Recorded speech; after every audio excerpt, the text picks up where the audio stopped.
The courthouse of Maplewood County stood like a monument in the center of town, its red brick facade weathered by decades of storms and scorching summers.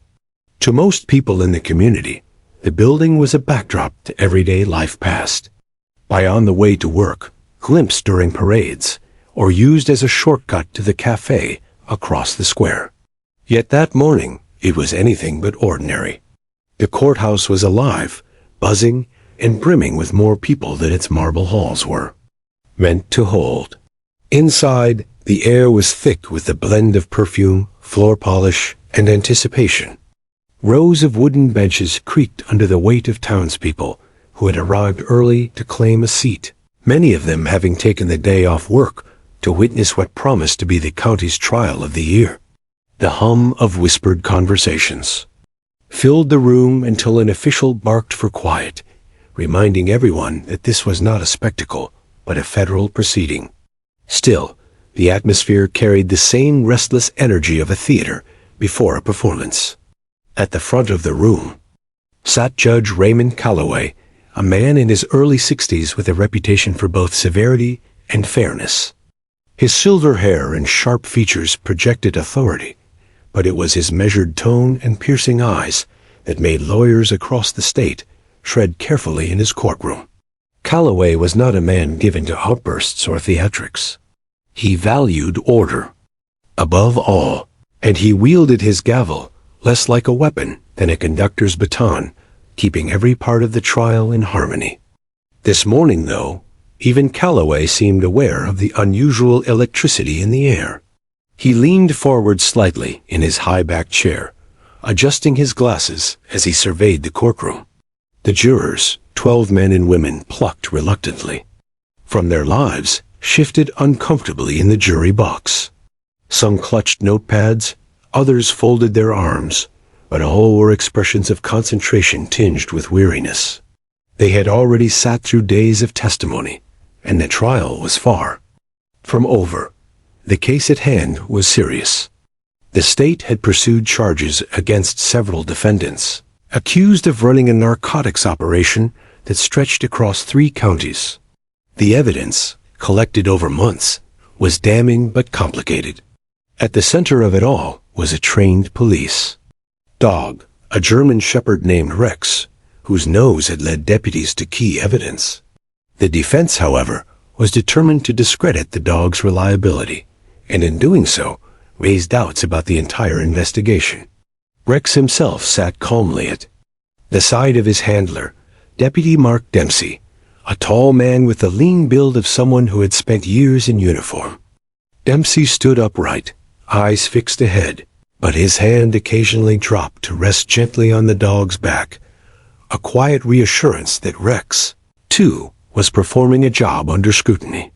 To most of the spectators, the shepherd's presence was both intimidating and comforting. He was, after all, a symbol of law and order, muscles taut, ears pricked, posture statuesque. Few dared glance too long, worried the dog might read guilt in their eyes. Reporters from nearby cities filled 2 benches, their laptops perched on their knees as they prepared to capture every development. Their typing echoed faintly, punctuating the silence whenever proceedings paused. Cameras weren't allowed inside the courtroom, but outside, news vans were lined up along the curb, their satellite dishes raised like metal sunflowers. The clerks moved briskly, handing files back and forth. Bailiffs patrolled the aisles, reminding restless spectators to silence their phones. A clock on the back wall ticked loudly, its second hand slicing through the heavy anticipation. Then came the defense attorneys, 4 of them, led by a wiry man named Charles Whitaker. Known for his relentless cross-examinations, Whitaker carried himself with the smugness of a performer who believed he owned the stage. His crisp suit and polished shoes seemed almost out of place in the weathered courtroom, but he thrived on the contrast. He glanced at the jurors with a slight smile, as if already planting seeds of doubt in their minds. The prosecution, by contrast, was led by Assistant District Attorney Maria Lopez, a steady presence in the courtroom. Lopez was not theatrical like Whitaker. Instead, she was methodical, building her case piece by piece, never rushing. Her thick binder sat open on the prosecution table, its pages bristling with sticky notes. Each color represented a point she planned to raise, a witness she would call, or an objection she anticipated. Unlike Whitaker's sly grin, Lopez wore a mask of composure, her hands folded neatly on the table, as she waited for the judge's signal to begin.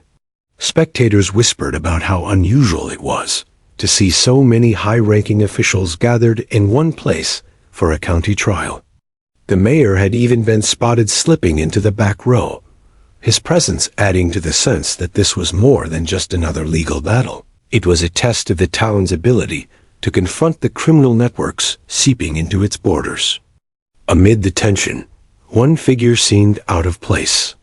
Toward the rear of the courtroom, on a bench usually reserved for observers, sat a young mother with a little girl perched on her lap.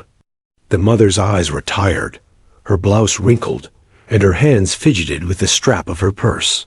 She had been subpoenaed as a witness, though few knew her role in the case. Her daughter, no older than 3, clutched a small box of crayons and a folded sheet of paper. The contrast between the child's innocence and the gravity of the trial was jarring, yet oddly comforting to those who noticed. The girl's presence had not been a matter of choice. The mother had begged for childcare, but had been unsuccessful. And in a moment of quiet humanity, the judge had allowed her to bring the child rather than risk delaying the trial.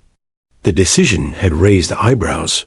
Children rarely set foot in such a setting, but Calloway trusted his bailiffs to maintain order. He assumed, as did most, that the little one would remain unnoticed, tucked away like background noise in a room full of grown-ups. No one, not even the judge, could have predicted how wrong that assumption would prove. The gavel came down sharply, silencing the last whispers. Judge Calloway's voice carried firmly across the room. "This court is now in session," he declared. The trial continued where it had left off. Witnesses prepared to be called, lawyers readied their arguments, and the jurors braced themselves for another day of testimony.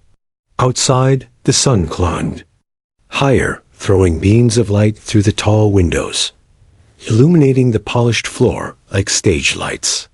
Yet beneath the rigid procedures and rehearsed motions of the courtroom, an undercurrent of unpredictability hummed. Some felt it in the restless shifting of jurors. Others sensed it in the wag of Rex's tail, so subtle only his handler noticed. And for those seated near the back, it lingered in the sound of a crayon scratching across paper, a child's soft defiance of solemn silence. The day had begun like any other in the long procession of trials that Courthouse had seen. But everyone who filled the room, from the judge to the janitor, would leave that evening with a memory unlike any other. And it would all begin with 2 Simp.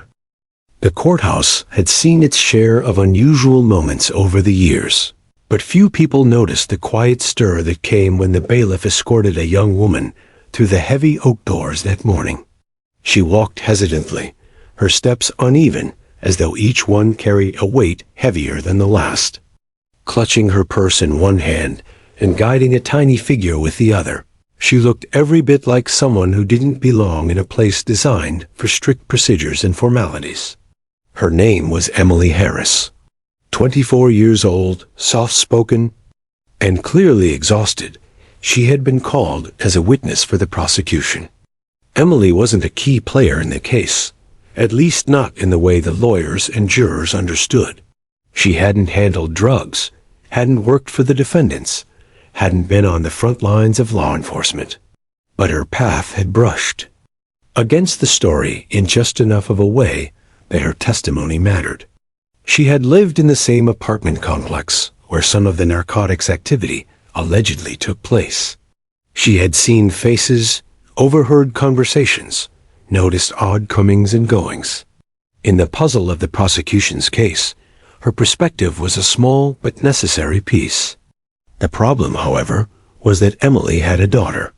3-year-old Sophie clutched her mother's hand with all the determination of a child navigating a world far too big for her. Her shoes squeaked faintly against the polished tile as she entered the courtroom, her free hand carrying a battered box of crayons missing half its colors. The little girl's eyes were wide, curious, and utterly unafraid, unlike her mother's, which darted nervously from bench to bench, wary of the stairs. Emily had spent days scrambling to find childcare. She had called neighbors, begged friends, even asked her boss for time off, with the hope that anyone could watch Sophie while she fulfilled her civic duty.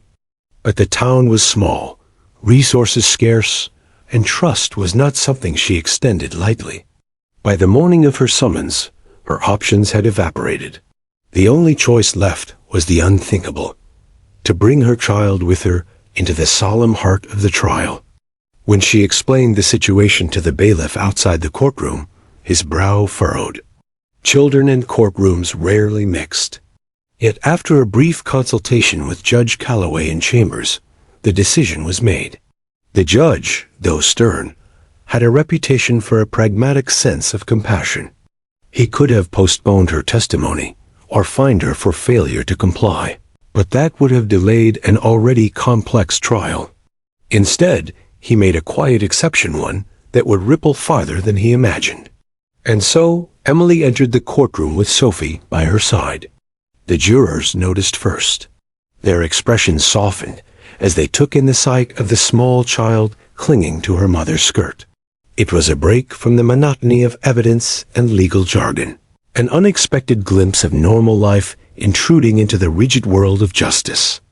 Some of the townsfolk craned their necks to get a better look, nudging one another as whispers spread. "Is that a child?" Sophie, oblivious to the rules of decorum, scanned the room with wide-eyed wonder. To her, the towering judge's bench looked like a castle, the flags behind it like banners from a fairy tale. The attorneys in their dark suits seemed like characters from a storybook, villains, heroes, or perhaps both. She tugged at her mother's sleeve and whispered, "Big room, Mommy," earning a sympathetic smile from a clerk nearby. Emily quickly led her to a bench near the back, settling her with the crayons and paper she had stuffed into her purse. She whispered instructions: "Draw quietly, stay still, don't wander," before smoothing her daughter's hair and turning her attention nervously toward the front of the courtroom. At first, Sophie did as she was told. She laid her paper on the bench and began scribbling bold loops of color, her tongue poking out in concentration.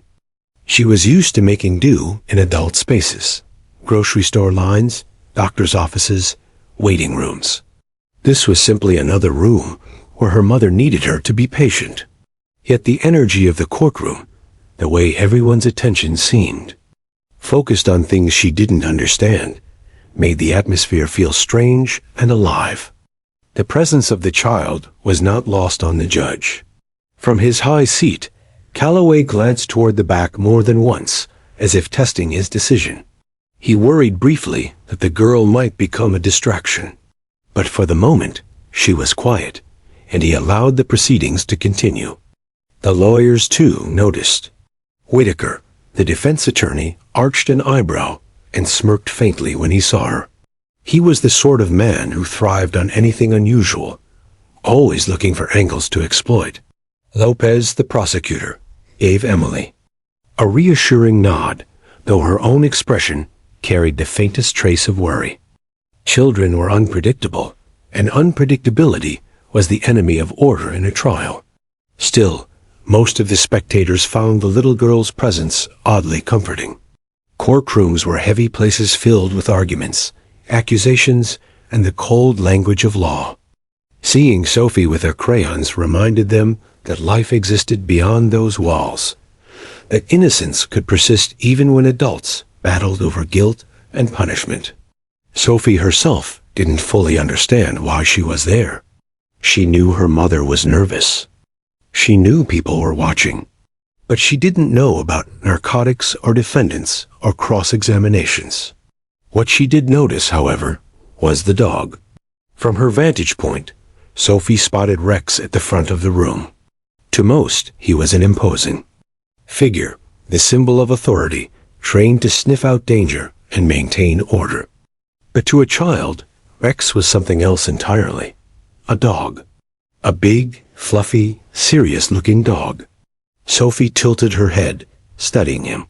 Her crayons rolled slightly on the bench as she whispered to herself, "Puppy."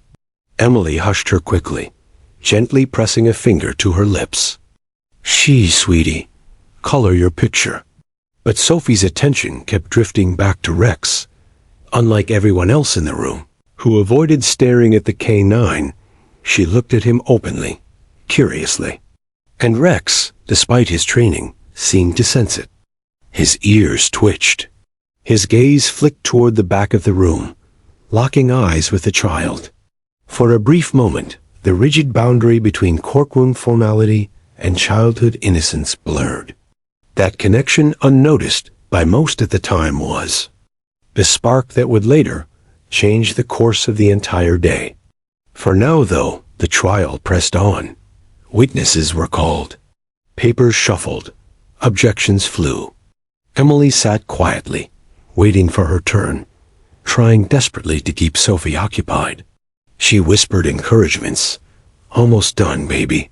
Just a little longer," as she smoothed the girl's hair and watched her scribble. A crude drawing of the dog she had already decided was her new friend.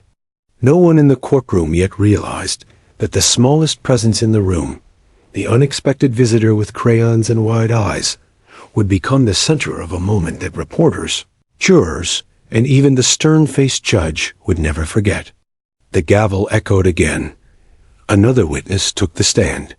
And somewhere in the back, a child giggled softly as she held up her drawing, a mess of colors that vaguely resembled the shepherd at the front of the courtroom.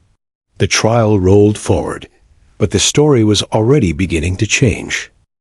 The courtroom had settled into its rhythm, that strange mixture of ritual and battle that defined every trial. Witnesses were escorted in and out like pieces in a game of strategy. Lawyers moved between the podium and their seats with rehearsed confidence, their words crafted not only to present evidence, but also to shape how the jurors felt about it. Every cough, every shuffle of paper, every raised eyebrow seemed magnified in the room's tense stillness. Emily sat quietly on her bench, one hand resting protectively on her daughter's shoulder. Sophie was still busy with her crayons, occasionally looking up with wide eyes when the voices at the front grew too sharp. For Emily, each passing minute brought relief. The longer Sophie stayed calm, the less likely the judge would regret allowing her to remain at the prosecution's table. Maria Lopez rose with her binder in hand. She had spent weeks preparing for this trial, and every page of her notes represented hours of careful thought. Today, she was calling a witness who had worked closely with Rex, the German shepherd, during the investigation. The goal was simple: to remind the jury that Rex was not just a dog, but a highly trained professional whose work had uncovered evidence no human could have detected. Lopez's voice was steady, deliberate, carrying easily across the room. "Deputy Dempsey," she began, "please explain to the jury how Rex is trained to detect narcotics." Dempsey, standing straight in his pressed uniform, placed a hand lightly on Rex's back as if drawing strength from the dog's presence. "Rex has undergone over 1,000 hours of specialized training," he explained.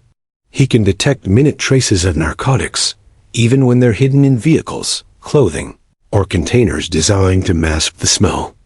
His accuracy rate is extremely high, far above what would be possible without a trained K9. As he spoke, jurors leaned forward, taking notes. They nodded subtly, impressed by the precision in his voice, the confidence in his stance. But Whitaker, the defense attorney, was waiting like a predator for his turn. His job was not to prove that the defendants were innocent. That was rarely possible in a case like this. His job was to raise doubt, to plant seeds that might grow into hesitation. when the jurors entered their deliberation room. And nothing, he believed, was more vulnerable to skepticism than the reliability of an animal. When Lopez finished her questioning, Whitaker stood with deliberate slowness, straightening his jacket as he approached the witness stand. His smile was thin, but his eyes gleamed with the promise of conflict. "Deputy Dempsey," he began smoothly, "you've painted a picture of Rex as something close to infallible. A miracle worker, really. But let's talk about what Rex actually is." He paused for effect, letting the silence build. "At the end of the day, he's a dog. Isn't that correct?" Dempsey stiffened. "He's a highly trained canine officer." "A dog," Whitaker pressed, pacing before the jury. "A living creature. He gets hungry, doesn't he? He gets tired. He might get distracted by a noise, or by another dog. Isn't that true?" Lopez objected, but the judge allowed the line of questioning. The jurors turned their heads back to Dempsey, curious to see how he would answer. "Yes," Dempsey admitted.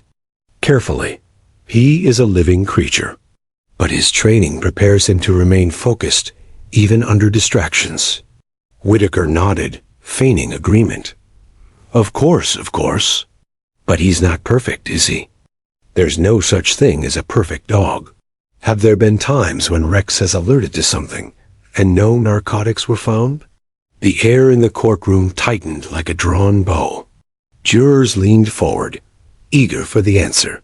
Sophie stopped coloring, her eyes shifting to the tall man's booming voice. Even the reporters poised their fingers above their keyboards, sensing drama. Dempsey hesitated only a fraction of a second. "There have been rare instances of false alerts. Yes.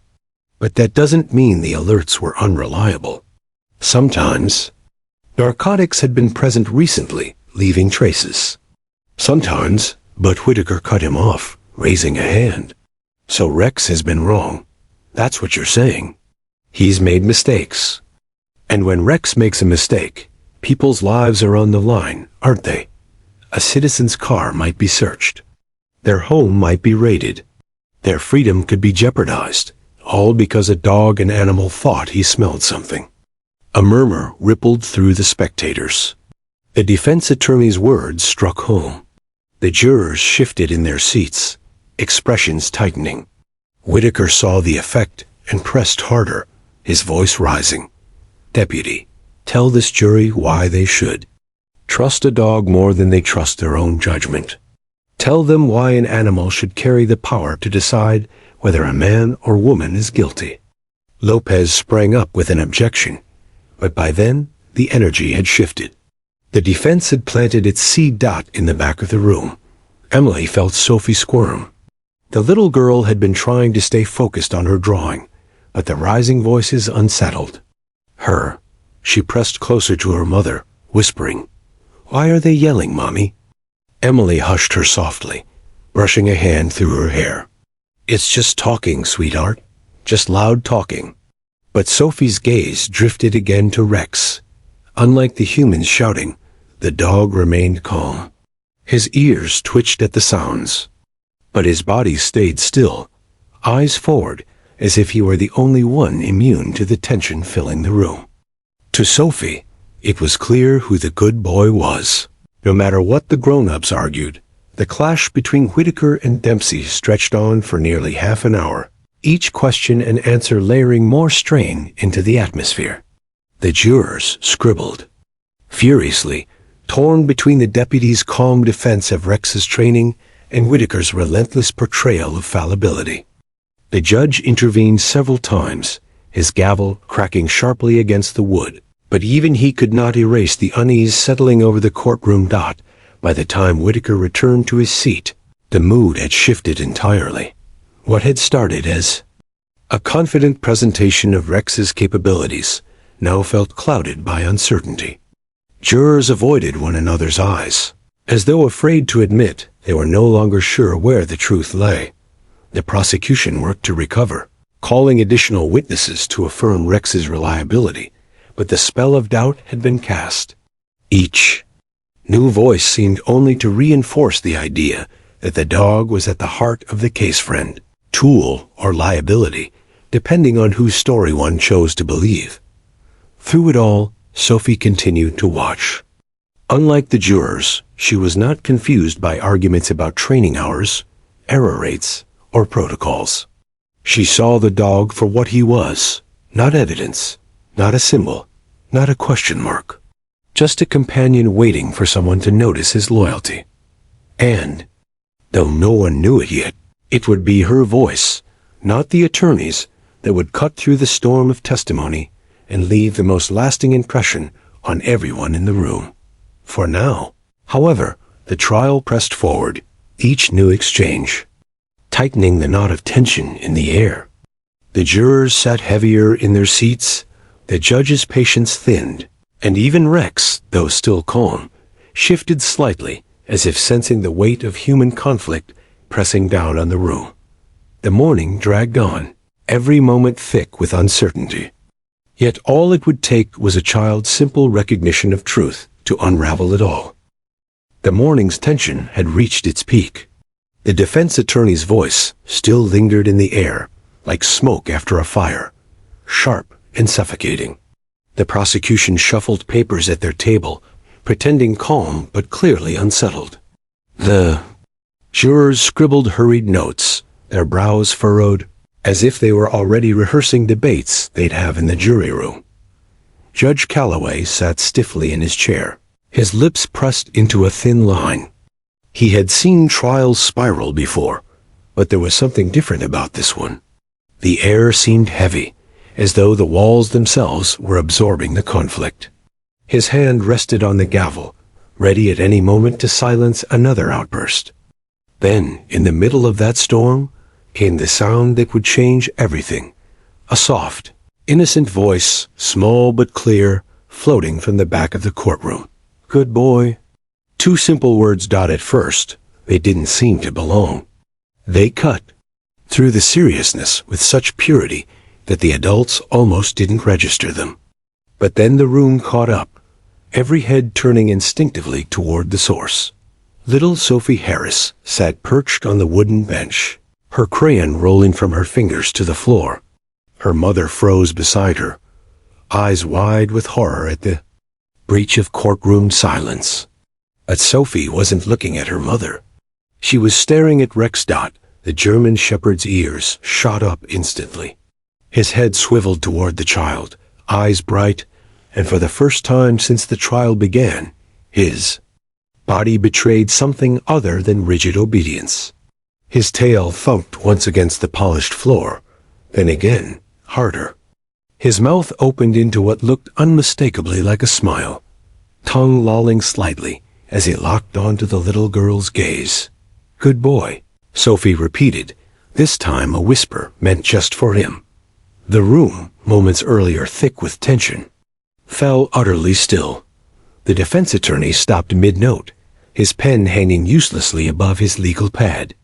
Maria Lopez, usually unshakable, blinked in disbelief. The jurors froze in their seats, some with pens hovering, others with lips parted. In surprise, even the court reporter's fingers paused above the stenograph machine, unsure whether this moment should be captured in the permanent record of testimony. Judge Calloway himself froze mid-sentence, his voice cutting off like a radio switched to static. His hand, which had been lifting the gavel for another warning, remained suspended in the air, his mouth slightly open. All eyes were on Rex. For years. The K9 had been trained to remain neutral, disciplined, impervious to distractions. He had sat through crowded searches, noisy sirens, even the chaos of raids without so much as a twitch. But no amount of training could erase what he was at his core. A dog, loyal and deeply sensitive to kindness. And in Sophie's small, high-pitched words, he had heard the only command that mattered to his heart. Good boy. Rex's tail swept the floor rhythmically now, each thump echoing in the still courtroom. He shifted his weight, leaning slightly toward the child, his posture softening from officer to companion. A ripple of laughter threatened to rise among the spectators, but caught in their throats. It wasn't disrespect, more like awe. Emily's face turned crimson as she pulled her daughter close, whispering urgently, "Sophie, you mustn't talk." But Sophie only grinned. Her eyes locked on Rex, as though she had spoken a truth the entire room had forgotten not. The silence stretched. Seconds passed, though it felt longer, the kind of silence that hums with meaning. For once, no one spoke. No one argued. Even Whitaker, the defense attorney, seemed robbed of words. The spell broke faintly when one of the jurors chuckled a quick, nervous laugh that drew a warning glance from the judge. But even Calloway could not entirely mask the twitch of a smile tugging at the corner of his mouth. The moment was absurd, yes. But it was also something more. In a trial built on doubt about testimony, doubt about evidence, doubt about a dog's reliability, a child had spoken without hesitation. To her, there was no calculation, no strategy. She saw the German Shepherd not as an instrument of law or a tool for the state, but as what he truly was, a good boy. And somehow, that simple recognition carried a weight none of the attorneys could manufacture with hours of carefully scripted questions. The jurors felt it. It lingered in the way their shoulders eased, in the way their pens lowered quietly to the paper. For all of Whitaker's clever attacks on Rex's credibility, none struck harder than Sophie's words did the opposite. If even a child untouched by agendas, untouched by fear recognized the dog's goodness, how could the adults ignore it? Maria Lopez, quick on her feet, decided not to speak. She knew instinctively that trying to capitalize on the moment would taint it. Instead, she simply closed her binder and sat back, letting the silence breathe. Whitaker, meanwhile, fidgeted in his chair, clearly debating whether to object. But what could he object to? There was no precedent, no rule, no motion to silence the honesty of a toddler. The judge cleared his throat, finally lowering the gavel with a soft tap. His voice, when it returned, was subdued. "Order," he said, though without conviction. His usual steel had melted slightly, replaced with something gentler. He glanced toward Emily and Sophie, his stern eyes softening just for a moment before he returned his gaze to the front. Rex, though still wagging, lowered himself back into a sit.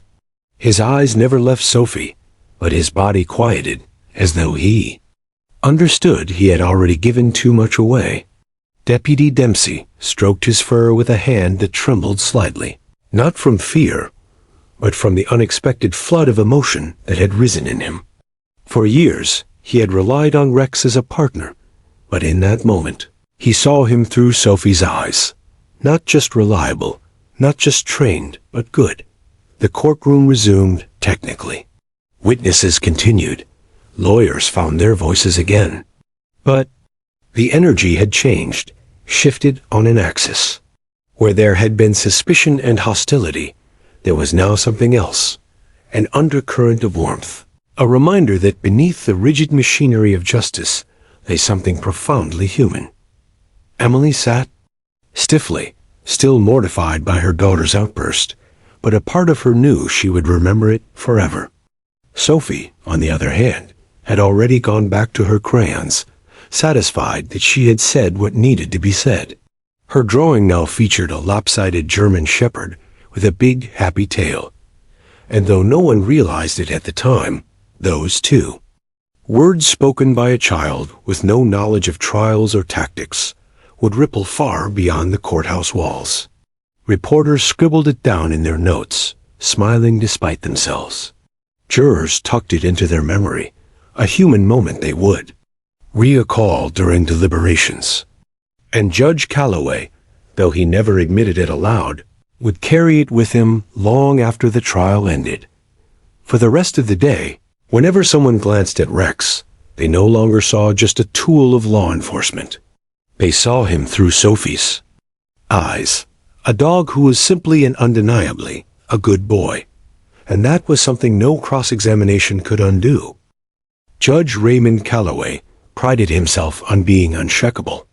Over the course of his 35 years in the legal system, he had seen nearly everything: violent outbursts from defendants, tearful confessions, lawyers collapsing under the pressure of cross-examination. He had even presided over a trial where one witness fainted in the middle of testimony. Through it all, Calloway had maintained his composure. His courtroom was a place of order. His voice was steady, his gavel decisive. But that morning, as the words "good boy" echoed from the back of the room, Calloway found himself caught in a moment he could neither control nor ignore. For a heartbeat, his mind refused to process it. The words seemed to hang in the air, like an echo, their simplicity clashing violently with the charged seriousness of the trial. Then he saw the effect ripple outward, the jurors stiffening, the attorneys pausing mid-motion, even the court reporter's fingers freezing above the keys. And then his own eyes fell on the source. A child, the little girl sat there with wide, innocent eyes, her crayon rolling toward the floor. She wasn't mocking the court. She wasn't grandstanding. She wasn't trying to interfere. She had simply spoken the truth as she saw it. Rex, the imposing canine officer, was a good boy. And she had said so with the kind of purity that made every adult in the room feel suddenly foolish for forgetting such a thing. Calloway's gavel hovered in his hand, frozen mid-air.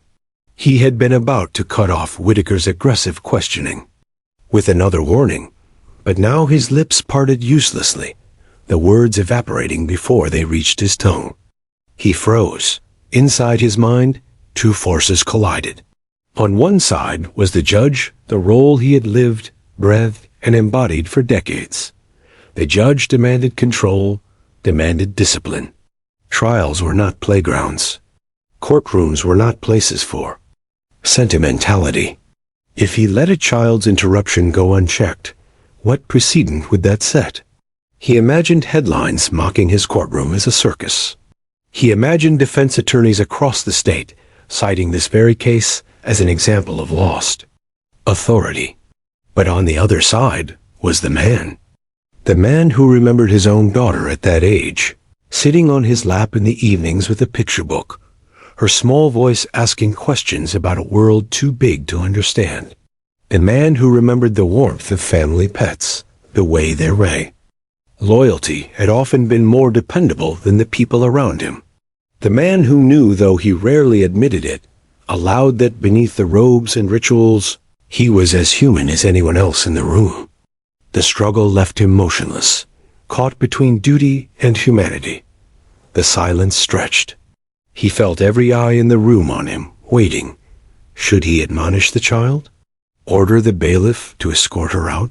Pretend it had never happened? Rex's tail thumped again against the floor, breaking the quiet. Calloway's gaze drifted to the dog, and he nearly laughed, though he caught himself. Here was this animal, trained within an inch of perfection, unmoved by sirens or violence, wagging his tail like a family pet at the sound of two simple words. For years, Calloway had listened to experts argue about Rex's reliability, his accuracy, his objectivity as a law enforcement tool. Yet in the end, a 3-year-old child had reached him in a way no expert testimony ever could. He realized, with a pang of humility, that the courtroom belonged not to him at that moment, but to the truth of what had just occurred. A soft laugh escaped from one of the jurors. Calloway's head snapped in that direction, instinctively ready to scold. But then he caught the expressions around the jury box. They weren't mocking him. They weren't mocking the process. They were smiling, genuinely smiling for the first time in days. The tension had cracked, and through that crack came something brighter, lighter, desperately needed. For weeks, this trial had been about suspicion and blame. The prosecution and defense had hammered at each other with relentless intensity, piling words like bricks around the jurors until they seemed suffocated. But here, in a moment so small, it could never have been scripted. The jurors had been reminded that they were not machines weighing evidence.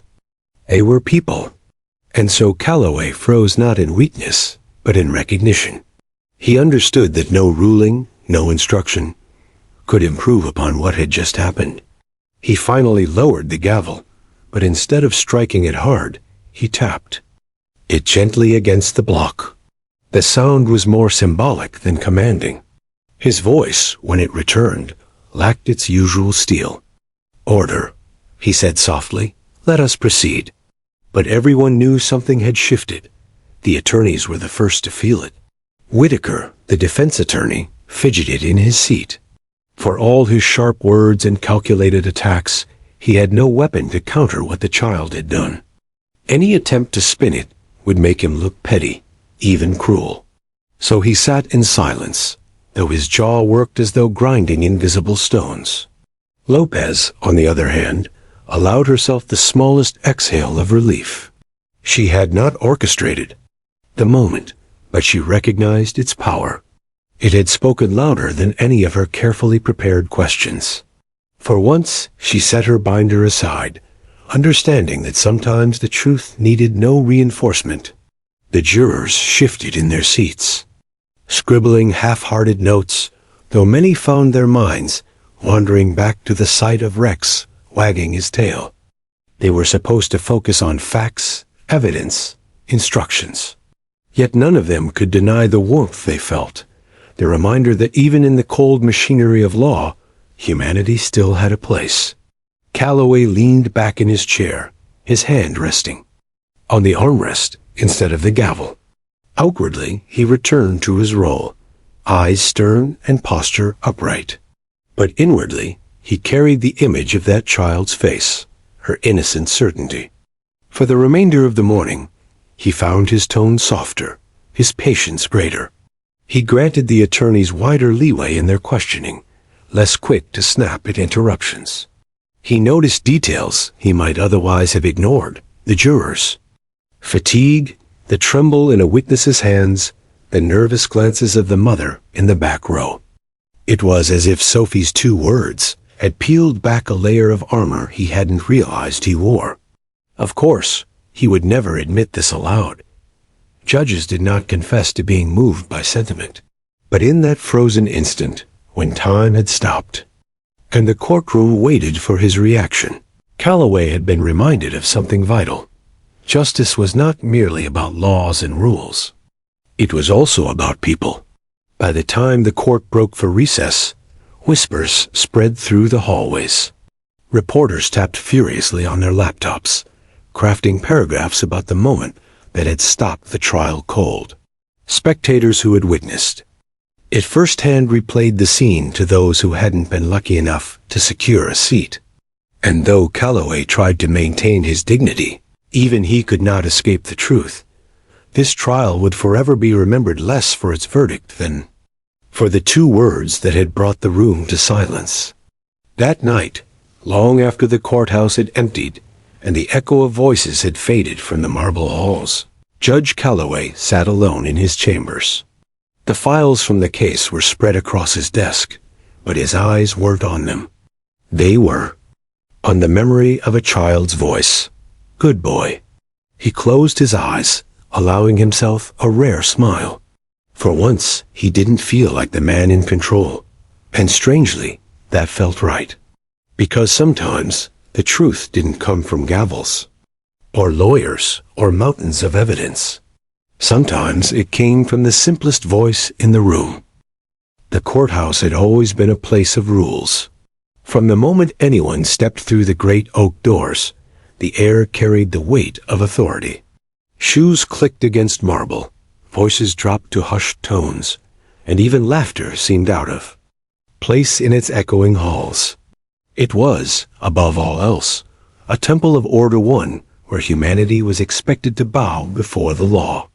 But after Sophie's 2 words, the balance shifted. As the trial resumed, everyone felt it, a current of warmth that lingered just beneath the surface. The tension that had once strangled the air loosened, and though the formalities continued, questions asked, objections raised, Witnesses sworn the atmosphere was undeniably changed. Jurors sat differently now. Where before their shoulders had hunched under the weight of testimony, they now leaned back, some with faint smiles tugging at their lips when their eyes wandered to the back of the courtroom. A few stole glances at Rex, who seemed equally transformed. He still sat obediently at Deputy Dempsey's side, but every so often his ears twitched toward the child, and his tail flicked faintly against the floor, betraying his secret alliance. The attorneys, too, could not ignore it. Whitaker, the defense lawyer, was a man who thrived on control. He wielded words like blades, carving at the credibility of witnesses, pressing until cracks appeared in their testimony. But now, each time he rose to speak, he felt the weight of the child's interruption pressing against him. The jury no longer saw Rex as just an instrument subject to error. They had seen the dog through Sophie's eyes as a good boy, trustworthy, in a way that statistics could never capture. Every argument Whitaker crafted felt brittle, fragile, easily broken by the memory of a wagging tail. For the first time in years, he faltered. His cross-examinations grew shorter, his voice less confident. And though he tried to hide it, the jurors noticed. Lopez, on the other hand, allowed the moment to live quietly. She didn't mention the child, didn't exploit the dog's wagging tail, didn't weave Sophie's words into her arguments. She understood the danger of overplaying it. Instead, she let the silence of that moment continue to breathe on its own, like a candle flickering steadily in the dark. She focused on presenting her case, but her tone had softened, her edges rounded. It was as though Sophie's presence reminded her not only to argue, but to listen. And then there were the spectators. Courthouses draw people like magnets whenever a high-profile case unfolds. Some came for the spectacle, eager to watch conflict play out like a stage drama. Others came because they had ties to the defendants or victims. Many came simply because they had nowhere else to be. But now, the spectators sat differently too. Where before they whispered bitterly during recesses, debating guilt or innocence, now they spoke about the girl. They described the moment to one another in reverent tones. She just said it, out of nowhere. And the dog wagged his tail like he'd been waiting all day for her. By the lunch break, the courthouse cafeteria buzzed with retellings. The story spread beyond those who had been present, spilling into the conversations of clerks, bailiffs, and even visitors to other courtrooms. The walls of justice, so used to holding grim tales of crime and punishment, now echoed with something gentler, laughter, warmth, and a reminder that even here, innocence could have a place. Emily, however, was still mortified. As soon as the recess was called, she scooped Sophie into her arms and hurried down the hallway, cheeks flushed red. She expected scolding, perhaps even contempt from strangers. Yet instead of cold stares, she found herself met with nods of reassurance. A woman in a gray suit smiled at her as she passed. An older man whispered, "Sweet girl, you've got there." Even one of the jurors, though forbidden to speak directly, offered her a glance, filled not with annoyance, but gratitude. Emily sat with Sophie on a bench near the vending machines, trying to coax her into eating a packet of crackers. "Sweetheart, you can't just talk like that in the courtroom," she said gently, brushing crumbs from the child's chin. "It's very serious business in there." Sophie nodded solemnly, but her eyes betrayed a spark of mischief. "But he is a good boy," she insisted. "Nobody said it, so I had to." Emily sighed, torn between exasperation and pride. She knew her daughter didn't understand the complexities of trials or justice. But perhaps, Emily thought, Sophie understood something deeper. That truth, simple and unpolished, often carried more power than all the polished speeches in the world. Back inside, Judge Calloway felt the shift more deeply than anyone. Though he maintained his stern posture, his mind kept drifting back to the child's words. He had seen hardened criminals break under pressure, had heard elaborate lies unravel in the face of cross-examination, but never had he seen a courtroom silenced so thoroughly by innocence. It reminded him of something he had long forgotten, that the law, for all its weight and complexity, was built to protect that very innocence. In chambers later that day, he found himself staring at his reflection in the tall mirror that hung behind his desk. The robes made him look larger than life, a figure of authority. Yet all he could think about was the little girl's voice and how it had pierced straight through the layers of ritual and power. He realized with a quiet jolt that even he, stoic, disciplined, unyielding, had not been immune. And for the first time in years, he wondered if that was a good thing. The afternoon session passed with less drama. Witnesses spoke, evidence was reviewed, and the lawyers moved methodically through their cases. But the shadow of Sophie's words followed everything. Each time Rex shifted, the jurors' lips curved faintly upward. Each time Sophie scribbled with her crayons, spectators leaned slightly to glimpse her artwork. The atmosphere had softened. Humanity had found its way into the solemn halls. By the time the gavel struck to adjourn for the day, the courthouse no longer felt quite the same. People lingered in the hallways longer than usual, not to gossip about guilt or innocence, but to share the story of the little girl and the dog. Even the clerks, usually exhausted by the monotony of paperwork, walked with lighter steps. That evening, as the jurors filed out into the setting sun, one of them whispered to another, "You know, I can't stop thinking about those words. It's silly, maybe, but somehow it makes me trust the dog more, trust the case more." Like, the truth showed itself in the most unexpected way. The other juror nodded, silent, but smiled as if in agreement. And so, in a courthouse built to strip away humanity in the pursuit of impartial justice, a child had restored it. Sophie's small voice had reminded everyone present, judge, juror, lawyer, or stranger, that justice wasn't just about laws. It was about people, about truth, about the quiet power of moments that couldn't be written into statutes or ruled on by precedent. That night, while Emily tucked Sophie into bed, the child clutched her crayon drawing of Rex under her pillow. "Good boy," she murmured sleepily before drifting into dreams. And somewhere across town, in his quiet home lined with law books, Judge Calloway sat at his dining room table long after his dinner had gone cold. He stared at his glass of water, hearing the echo of Sophie's voice over and over. For decades, he had lived by the letter of the law, but for the first time in years, he felt its spirit. The courthouse halls might have been solemn, but that day they had also been human. And once humanity entered, it could never quite be shut out again. The trial entered its final stretch with the same sense of inevitability as a storm rolling in. For weeks, the prosecution and defense had battled fiercely cross-examinations that cut like blades, objections volleyed like arrows, and evidence displayed like weapons of war. But after Sophie's 2 words, something essential had shifted. The combativeness still existed, but it no longer dominated.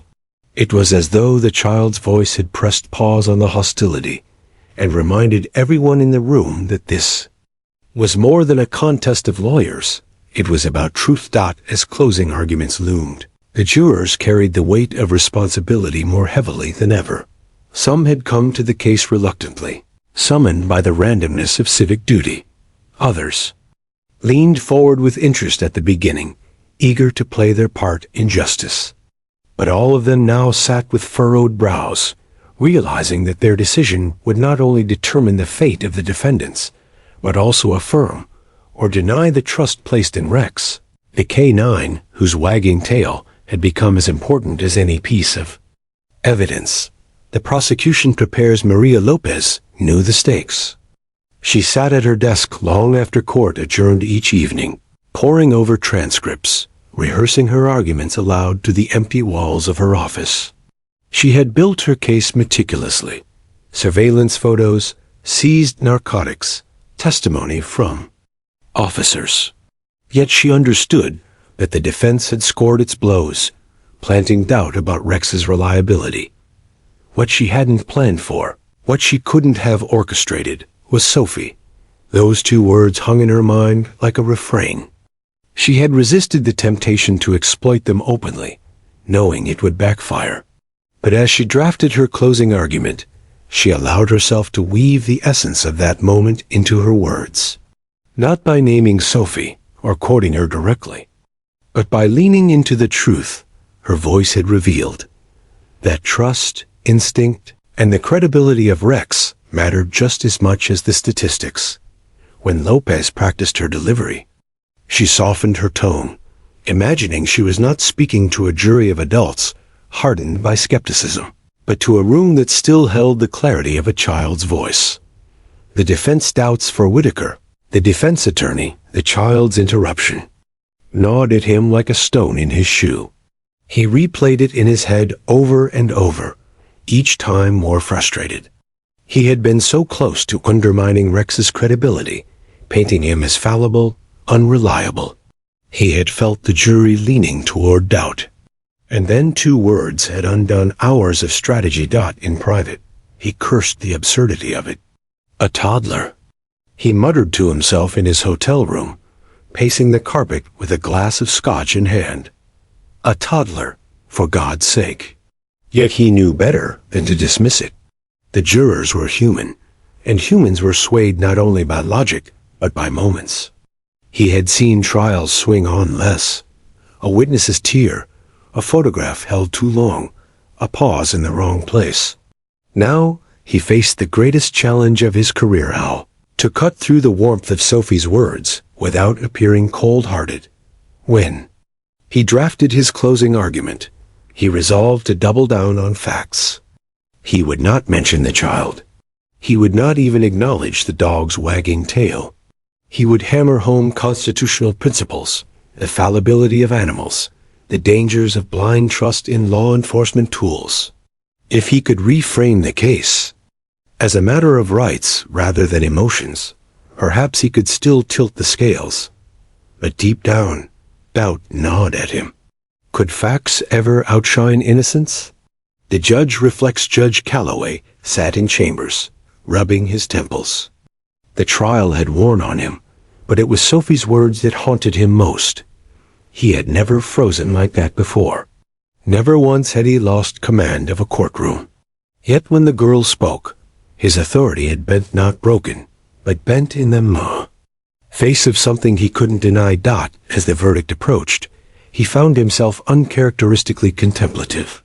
He thought of his role, to instruct the jury on the law, to keep order, to ensure fairness. But he also thought of the spirit behind the law. Justice was not supposed to be cold. It was supposed to be right. He resolved that when the time came to address the jury, his words would be measured but not mechanical. He would remind them of their duty, but also of their humanity. The jurors wrestle inside the jury room during breaks. Conversations unfolded in hushed tones. They weren't supposed to discuss the case yet, but silence is hard to keep when thoughts press heavily on the mind. I keep thinking about the dog, one juror admitted over coffee. I know we're supposed to look at evidence, not feelings. But when that girl spoke up, I don't know. It reminded me what this case is really about. Another juror frowned. But feelings don't equal proof. The defense is right about one thing. Dogs make mistakes. Yes, a third chimed in. But the question isn't whether Rex is perfect. It's whether he's credible enough for us to trust his alerts. And honestly, watching that dog wag his tail like that after hours of sitting still, it told me something. He knows the difference between play and work. He wasn't wagging for anyone else, just her.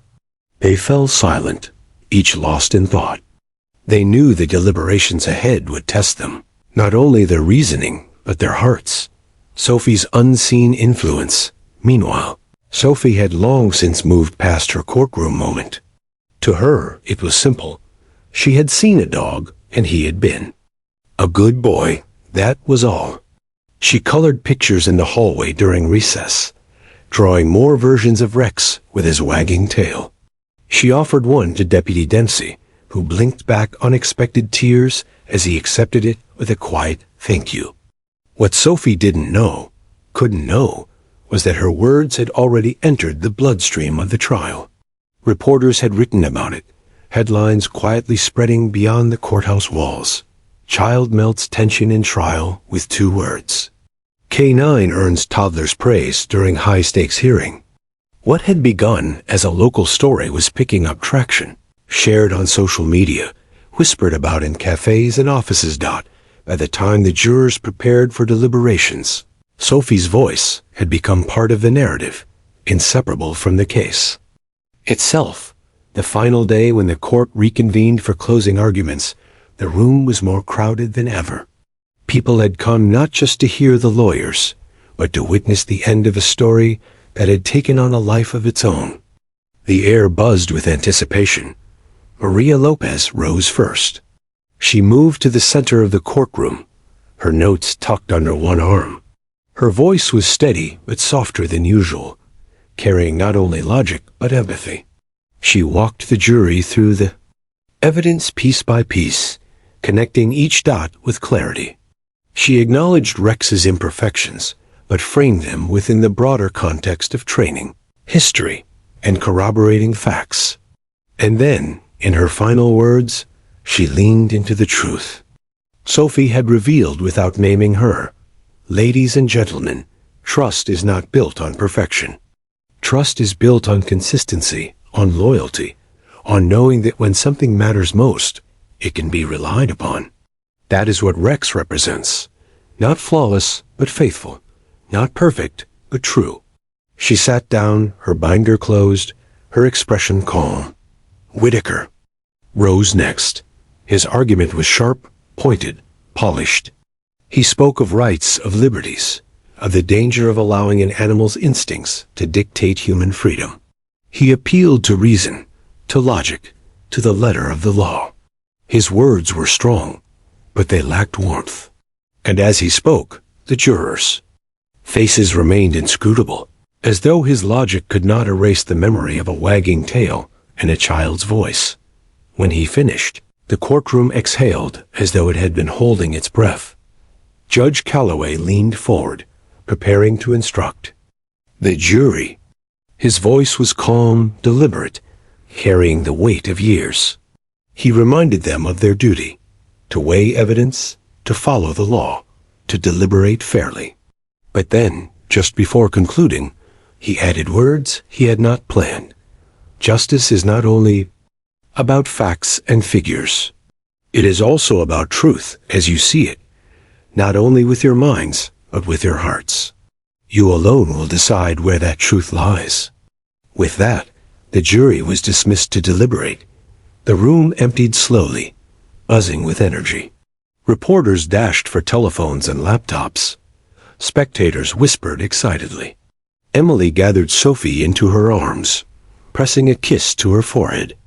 Verdict was not yet decided, but one truth was certain.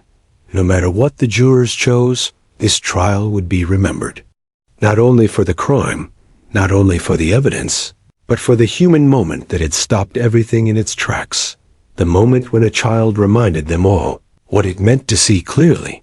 And now, as the jury filed into their room, the weight of that moment would follow them. The verdict approached. The judge's gavel rested heavy in his hand, poised above the sound block, as if it too were holding its breath. The courtroom had become a taut wire of tension, stretched to the breaking point. Every eye was fixed on the judge, every ear straining to hear the single word that would determine the end of this long, exhausting trial. The foreman of the jury stood, his face pale and unreadable. The jury room was silent, except for the faint hum of an air conditioner and the occasional scrape of a chair on the linoleum floor. 12 ordinary citizens sat around a long, rectangular table, their expressions a mix of focus fatigue, and uncertainty. For hours, they had listened to testimony, examined evidence, and debated the credibility of every witness. Now, the moment of judgment had arrived. Despite the seriousness of their task, the memory of the child's voice lingered in the air like an invisible presence. "Good boy." Those two simple words echoed silently in their minds, soft but insistent.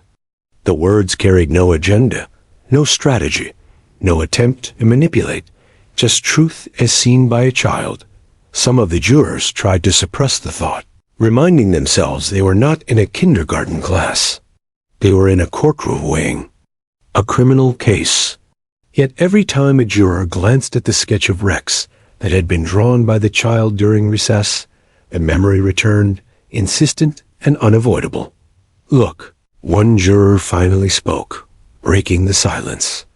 "I don't care how you slice it. That dog, he's loyal. You can see it in the evidence. But more than that, that kid, she just knew it." A murmur of agreement rippled through the room. Others nodded, hesitating as they tried to reconcile instinct with the law. They had to weigh Rex's alerts against tangible proof. But instinct, as the child had reminded them, had its place. Sometimes it spoke the truth more clearly than charts or statistics ever could. Discussion shifted to the evidence itself. They debated the photographs, the seized narcotics, the officer testimonies. They revisited the timelines, argued about the credibility of witnesses, and questioned the defense's claims. Each point was scrutinized with rigor, yet beneath the surface, the influence of innocence quietly steered their reasoning. "You can't ignore what we saw," another juror said firmly. "The child wasn't afraid of Rex. She wasn't told to say anything. She just saw something real, something honest. And it matters. It doesn't replace the evidence, but it colors it in a way you can't deny." Hours passed. Notes were compared. Votes were tentatively tallied, challenged, and discussed again. The deliberation was painstakingly slow, each juror ensuring that the final decision reflected both the letter of the law and the spirit of truth they had witnessed. Meanwhile, outside the courtroom, life went on. Reporters scribbled notes, occasionally glancing toward the jury room with the hope of capturing a clue about the impending verdict. Spectators whispered about Sophie, her innocence now elevated to a symbol, a reminder that even in serious matters, humanity could not be dismissed. Emily sat quietly in the gallery, Sophie asleep on her lap.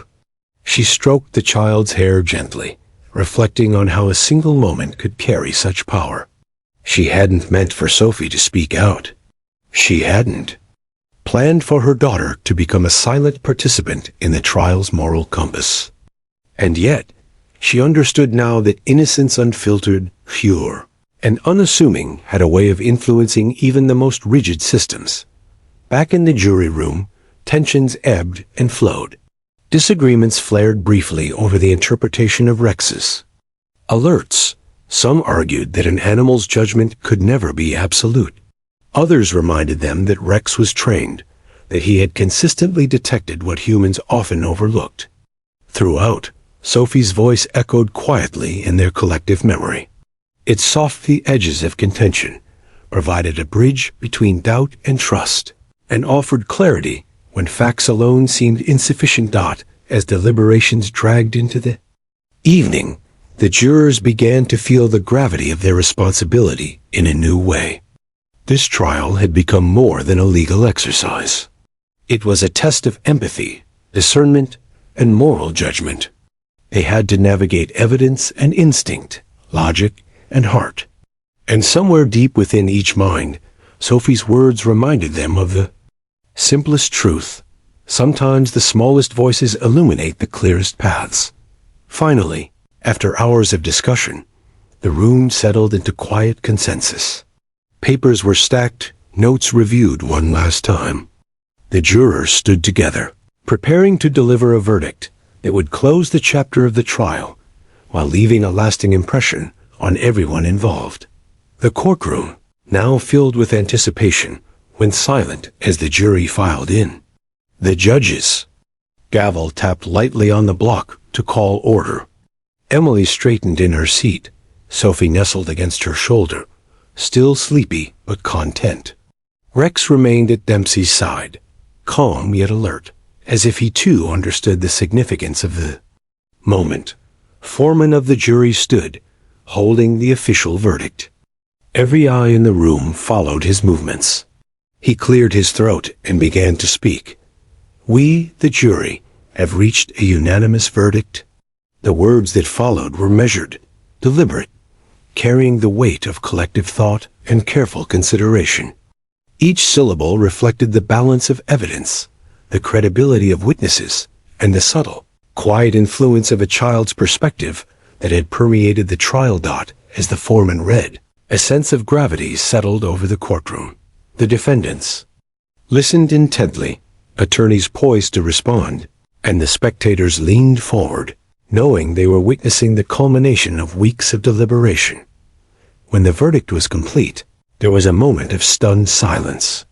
It was as though the courtroom itself was holding its breath, absorbing the decision, recognizing the significance of the jury that had led them here. Judge Calloway tapped the gavel softly, a gesture less of command than of acknowledgement. He looked toward Emily and Sophie, allowing a small, almost imperceptible smile to tug at the corners of his mouth. He had been right. The trial would be remembered not only for the legal outcome, but for the extraordinary human moments that had unfolded within its walls. Outside the courthouse, the story spread rapidly. Reporters described not only the verdict, but also the unique events that had made this trial unforgettable. The wagging tail, the toddler's 2 words, and the unexpected humanity that had illuminated the proceedings. The narrative captivated the community and beyond, reminding everyone who read it that even in the most structured and formal institutions, innocence and honesty could leave a lasting impact. For Emily, the day closed with a sense of quiet wonder. She held Sophie's hand tightly as they stepped out into the fading sunlight, aware that her daughter had done something extraordinary without fully understanding it. "Good boy," Sophie whispered once more, nodding toward Rex as they passed. The dog's ears flicked, and he gave a soft, approving bark, as if acknowledging the truth of her observation. Judge Calloway returned to his chambers later that night, reflecting on the day's events. For decades, he had believed that the law was absolute, that justice relied on rigid adherence to procedure. But today, he had witnessed something far more profound, the power of innocence to remind even the most seasoned adults of the human heart at the core of justice. And Rex, the loyal K9, had proven himself not only a trained officer, but a living symbol of that trust. He had responded to a child in a way no one could predict, bridging the gap between law, logic, and the simple truth that some things are self-evident. Loyalty, courage, and goodness. As the night descended, the echoes of the trial remained alive in the courthouse halls. Stories would be retold, headlines remembered, and lessons absorbed. But perhaps the most enduring memory belonged to those who had truly seen it unfold. The jurors, the judge, the attorneys, the spectators, and most of all, a small child whose voice reminded everyone that truth can be found in the simplest of words.